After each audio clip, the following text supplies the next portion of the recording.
સૌથી પહેલા વાત રાજકોટ અગ્નિકાંડ મામલે મહત્વપૂર્ણ સમાચાર। અગ્નિકાંડમાં સસ્પેન્ડ અધિકારીઓના નિવેદન લેવામાં આવશે। સસ્પેન્ડેડ અધિકારીઓના પોલીસ દ્વારા નિવેદન લેવામાં આવશે। જે રીતે આખી પરિસ્થિતિ સર્જાઈ છે, ઘટનાક્રમમાં 6 લોકોને સસ્પેન્ડ કરવામાં આવ્યા। રાજકોટ અગ્નિકાંડ મામલે મહત્વપૂર્ણ સમાચાર। સસ્પેન્ડ અધિકારીઓના નિવેદન લેવામાં આવશે।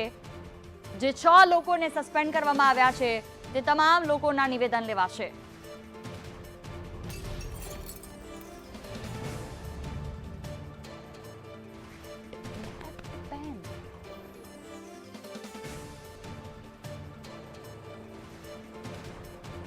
રાજકોટ અગ્નિકાંડ મામલે મહત્વપૂર્ણ સમાચાર। સસ્પેન્ડેડ અધિકારીઓના નિવેદન લેવામાં આવશે।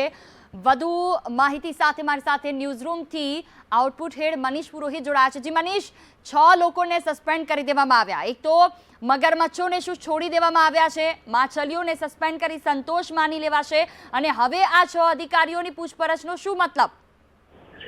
જુહી, અહીંયા સૌથી મોટી વાત એ છે કે રાજ્ય સરકાર હવે આ મામલામાં જ્યારે ઘોડા છૂટી ગયા છે એના પછી તબેલે તાળા મારવા માટે નીકળી છે। કારણ કે જે પ્રકારની ગતિવિધિઓ છેલ્લા 2 દિવસથી આપણે જોઈ રહ્યા છીએ એમાં એકદમ ઉડીને આંખે વળગે એવી લાપરવાહી રાજકોટના તંત્રની છે, અને સાથે સાથે એ અધિકારીઓની છે કે જે ફોટો પડાવવા માટે ત્યાં હાજર હતા।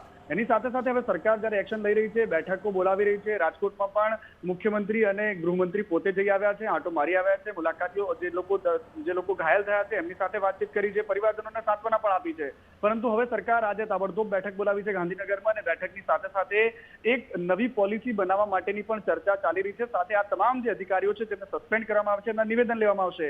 પરંતુ જ્યારે લોકોના મુખ્ય લોકોનો આક્રોશ છે એમાં એક વાત છે, અને એ વાત એ છે કે અત્યારે જે નિવેદનની પ્રોસેસ કરવા રહી છે એની જગ્યાએ જો પહેલા કદાચ નિવેદન લેવામાં આવ્યા હોત, કદાચ થોડા વહેલા જાગી ગયા હોત, તો આ પ્રકારની કદાચ ઘટના જ ન ઘટી હોત। કારણ કે આખા રાજકોટ શહેરમાં જે પ્રમાણે હાઈકોર્ટે ઝાંક્યા છે, જે પ્રમાણે લોકોના મુખેથી એક જ માત્ર વાત આવી રહી છે કે આમાં ક્યાંક ને ક્યાંક તંત્ર સાથેની સાંઠગાંઠ છે।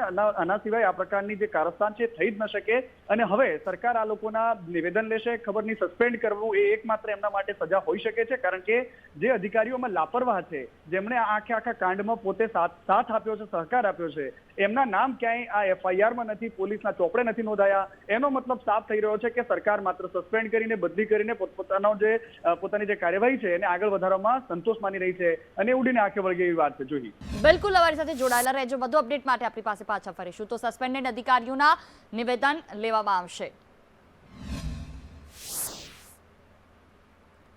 તો અગ્નિકાંડમાં જે એક્શન લેવામાં આવ્યા છે તેની વાત કરીએ। 6 અધિકારી કે જેઓ MR સુમા, કાર્યપાલક ઇજનેર, માર્ગ મકાન વિભાગ કે જેમને સસ્પેન્ડ કરવામાં આવ્યા છે।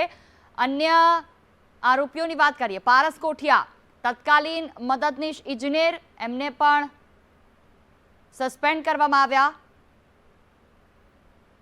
Gautam Joshi, assistant town planar, તેમને પણ સસ્પેન્ડ કરવામાં આવ્યા છે।